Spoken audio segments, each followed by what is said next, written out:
Live Premier League action continues tonight. It is Manchester United against West Ham at Old Trafford, and there is plenty at stake. Manchester United can go level on points with Chelsea in fourth, while West Ham could end the night outside the bottom three.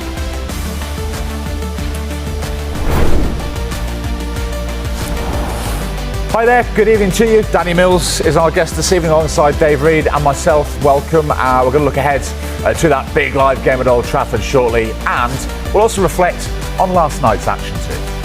Yeah, it's been a cracking couple of nights, isn't it, in the Premier League. Danny, games coming thick and fast. It's the busiest time of the season. Do you miss this period in your playing days? No. I didn't do when I played, to be fair. I often had Christmas off. Suspension? It just so happened that it was round about sort of 5 bookings time. Just I don't know where. Just seemed to be sort of a coincidence every single year. Okay, yeah. It's been a good couple of nights though, isn't it? What stood out for you? It's been great. I mean, obviously the comeback from Aston Villa. Yeah. You know, when you're looking at that, you're thinking, oh, they're done. Yeah. Hang on a minute, they're coming back into this. Yeah.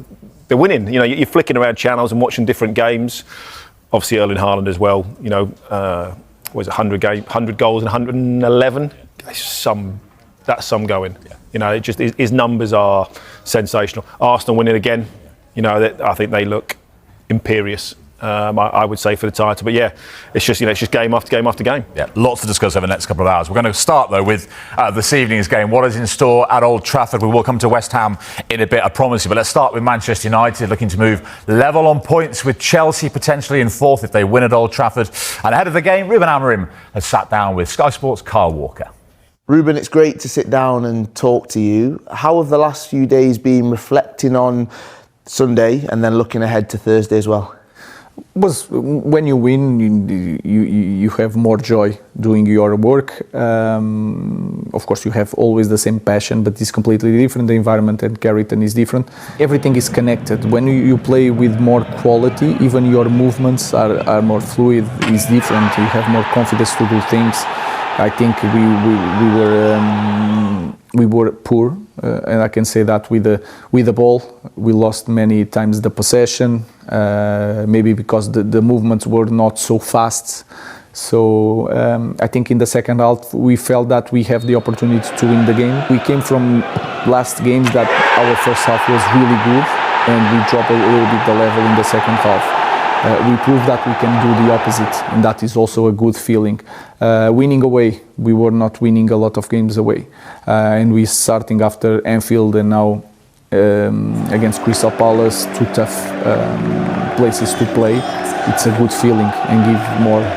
It's more natural to go away, and we have an idea that we can win in any place. And of course, maybe you have to change the way you communicate, player to player, position to position. I'm sure defenders are different to strikers as well. How do you manage that, where you're not just managing one squad, you're managing plenty egos, athletes, all within the team? Yeah, it's like in any other profession. Even in our family, you don't speak with different people. You love them both, but you speak in the different ways. So I know that some players I need to say sometimes rush things, hard things for him to feel the challenge, and I know that the response is going to be better. Some of the guys I just need to be careful the way I speak, show them good things that they are doing, and for me they are human beings. So I have full respect for my players, and I don't think as just a player. I think as a man. But in the end, I have a job to do. I'm quite simple on that. I choose the best ones to win games. And I'm really honest with them. Do you ever get it wrong? Of course. Every manager, I'm getting wrong a lot of times. But I'm trying to be really careful before doing things. And again, I think they can agree, they can like me, but they understand that I'm doing from a good side all the time. And I was a player, so I know that what they suffer. They are always in a hurry. They feel that the world is going to end because I'm not starting. All these feelings. So if you have that experience, that can help me to guide in this situation. You often point out wanting to see more aggression from some of the players from the team. When you think about performances you've had this season, when you think about Sunday, Are you now starting to see that translate into the squad, that aggression that you want? I think we have moments in games, and we have games. We are not really consistent on that, and you can sense even in the first moments of the game. When we play against Chelsea, the first 5 minutes, 11v11, our aggression. It was not about the way we are playing the game. It was the aggression, and you can feel that in the speed. So we have some moments during this season, but we are not consistent in that. And our team is not that team that can drop that and maintain the level. There are teams in the world that can drop a little bit the energy, but they can manage the game. We have to be in full power to be competitive. And this same fixture last season, it was a 2-0 loss. 7 months later, what is different about this squad in terms of mindset coming into this game? When we are last year, I felt that everyone on our stadium was always afraid of something. Now it's a different feeling. Now they know that we are going for, we are going to try to win the game with quality, if it's possible. So we are a different team nowadays. You mentioned intensity on Sunday, the intensity of the role. Will you ever get used to that? Will it ever be easy managing Manchester United? No, I think it's more. I think it will be easier when I feel that we are always there. I don't know if we are going to win, but I'm always, my confidence, I can read the team already during the week.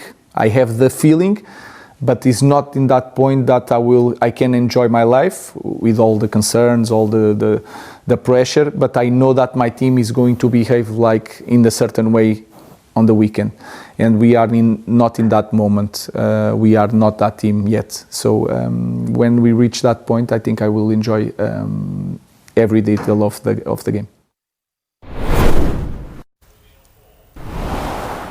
Danny, we heard Amorim say there that Manchester United need to be at their best to win games at the moment. Is that just simply the reality right now? Yeah, I think so. What I was surprised at, and I sort of knew it, but when you said it, if they win tonight, they go fourth. Yeah. I was thinking they're going to be fourth from bottom. Yeah. You know, the way sort of the media spin seems about them, they've been terrible. They've been struggling. Great opportunity for them this evening in a game you'd expect them to win. But I think he's right. They still haven't quite gelled. A lot of the summer signings have been injured, in and out. There's been an improvement since last season, but it's still not right there yet. Good teams manage to win when they're not playing well. There aren't too many of them at the moment in the Premier League. Probably Arsenal are probably the only team that are managing to do that, and that's why they're top of the league. Before, Man City have had an off day, they've still won. Chelsea had an off day, they've still won, but they're losing games at the moment. So, no, I think he's right. Some people have a go at him for being too honest. But what do you want? You know, I think people are too intelligent in this day and age. They watch too much football. You can't pull the wool over their eyes. He's probably just as frustrated as everybody else. But he's right. They need to play very, very well to get a win. You say you've seen a bit of progress from last season, but you think about this season so far. For every win at Anfield, there's been defeat at home to 10-player Everton. For every battling win at Palace, there's 3-1 defeat at Brentford. Yeah, but they were 16th last season.